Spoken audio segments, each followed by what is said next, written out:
नमस्कार मंडळी, माझ्या आजच्या एका नवीन व्हिडिओमध्ये आपलं सर्व शेतकरी बांधवाचं स्वागत आहे. तर शेतकरी बांधवांनो, आपल्यामध्ये काय झालेलं आहे की आपण थंबनेलवरती बघितलं असेल की आपण जी भाजीपाला आहे वांगे असो, मेथीची भाजी असो, गवाराच्या शेंगा असो, गोबीचं फुल असो, कोथिंबीर असो, जानेवारी 1 जानेवारीपासून आपण हे चॅलेंज घेणार आहोत की 1 जानेवारीपासून आपण कंप्लीटली पैसे भाजीपाल्यातून कमवू शकतो का, ते अजून आज आपण सांगणार आहे. तर शेतकरी बांधवांनो, चांगल्यात चांगले चालणारी पिकं म्हणजे काय माहिती आहे का?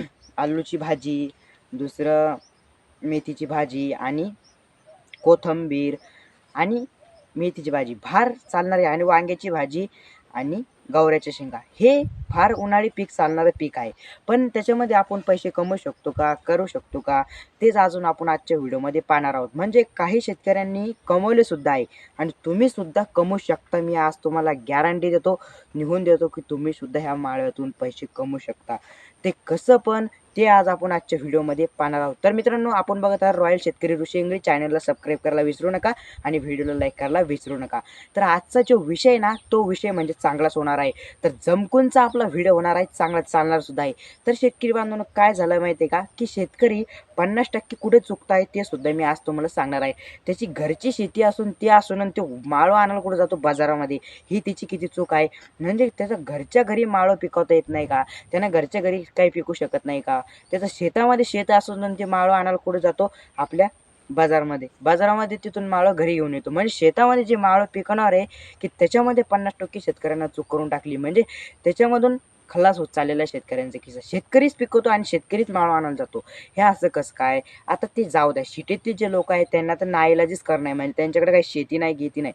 त्यांना तिकडे ते जॉब करून भाजीपाला घ्यावा लागतो. पण आपला शेतकरी स्वतः बाजारात गेल्याच्या नंतर तो सुद्धा भाजीपाला विकत आणतो. हे कसं काय जमल?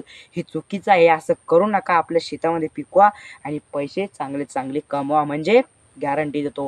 तर आजचा जो व्हिडिओ आहे तो फक्त होईन 4 मिनिटाचा होईन. तर पूर्ण बघा, तुम्ही सुद्धा पैसे कमवू शकता. ते पण कसे मी तुम्हाला आजच्या व्हिडिओमध्ये सांगणार आहोत. तर मित्रांनो, काय माहिती आहे का, तुमच्या शेतामध्ये तुम्ही वांगे, गवार, मेथीची भाजी, कोथिंबीर हे लागवड करा. आता त्याच्याकडं पाणी पक्कीचं आहे, ते सुद्धा पैसे कमवू शकतो. ते कसं पण, आता तुम्ही म्हणशाल ₹10,000 खर्च आहे. एका पिकाला ₹10,000 खर्च येतोच समजा.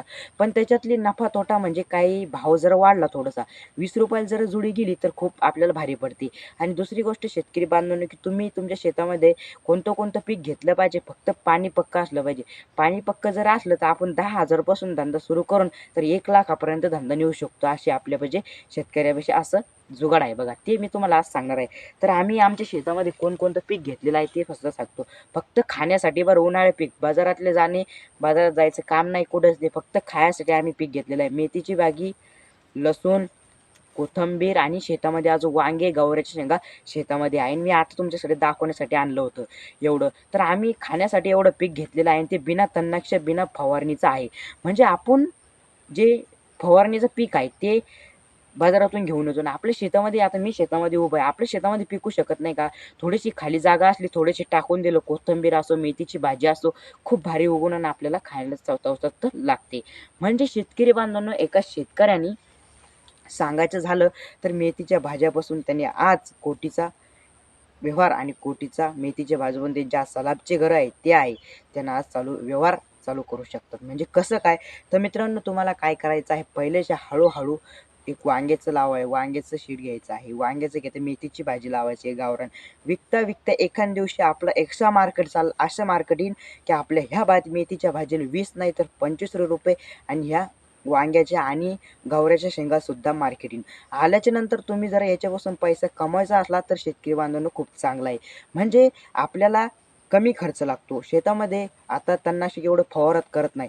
तणनाशक थोडंफार फवारायचं. फवारल्याच्या नंतर आपण आपल्या गावागावामध्ये जर ₹10,000 ची भाजी जर विकली तर आपला सकाळचा जो खर्च आहे, चहा-पाणी असो, काही असो, घरातील जे खर्च आहे बंद ह्या भाजीपाल्यावर निघून येणार आहे. सांगणंच एवढंच आहे शेतकरी बांधवांनो, की आपण फक्त 10,000 रुपये खर्च येतो प्रत्येक पिकाला. एवढं जर आपण केलं तर काही कोटीचा आपण सुद्धा मालक ह्या मेथीच्या भाजीवरून बनणार आहोत. म्हणजे याचा तोटा आहे. मी ते नाही म्हणत, याला भावसुद्धा डाऊन होते, कधी मोठे होते, कधी मार्केट खाली जाम चालूच राहतं. पण एखाद्या दिवशी जर मार्केट आलं तर एक साल असं मार्केट आलं होतं वांग्या ह्या पिकाचं की डायरेक्ट शेतकऱ्यांनी 1-1 लाख 2-2 लाख कमवून घेतली. मग त्याच्यामध्ये तुम्हाला हा पीक घेऊन बघा, कोथिंबीर असो, मेथीची भाजी असो, गवाराच्या शेंगा असो, ही पीक घेऊन बघा आणि नक्की पैसे कमवा. तर आजचा व्हिडिओ एवढा मोठा घेत नाही. चला मग, आणि विकतची भाजी आणू नका, घरच्या घरी पेरा आणि पैसे कमवा. आणि हे पीक लागवड करा, मेथीची भाजी, कोथिंबीर, गवाराच्या शेंगा, गोबीचं फूल सगळे लागवड करा आणि याच्यापासून शेतकरी बांधवांनो पैसा कमा. आणि मेथीची भाजी सुद्धा विका आणि त्याच्यापासून सुद्धा पैसा कमा. तर आजचा व्हिडिओ इथंच होता. तर अशी मेथीची भाजी आणि बिना तणनाशक मारलेल्या भाजी खा, म्हणजे तुमच्या शरीराला चांगलं गुण भेटेल. नाही तर ते काय असतं माहिती आहे का, आता आपल्या शेतामध्ये आपण काही पीक पिकतो, जे पाणी पितोय ते सुद्धा आपल्या नदीमध्ये वाहून येतंय पिकाचं, ते औषध वगैरे, ते सुद्धा उद्याकडे व्हिडिओ घेऊ.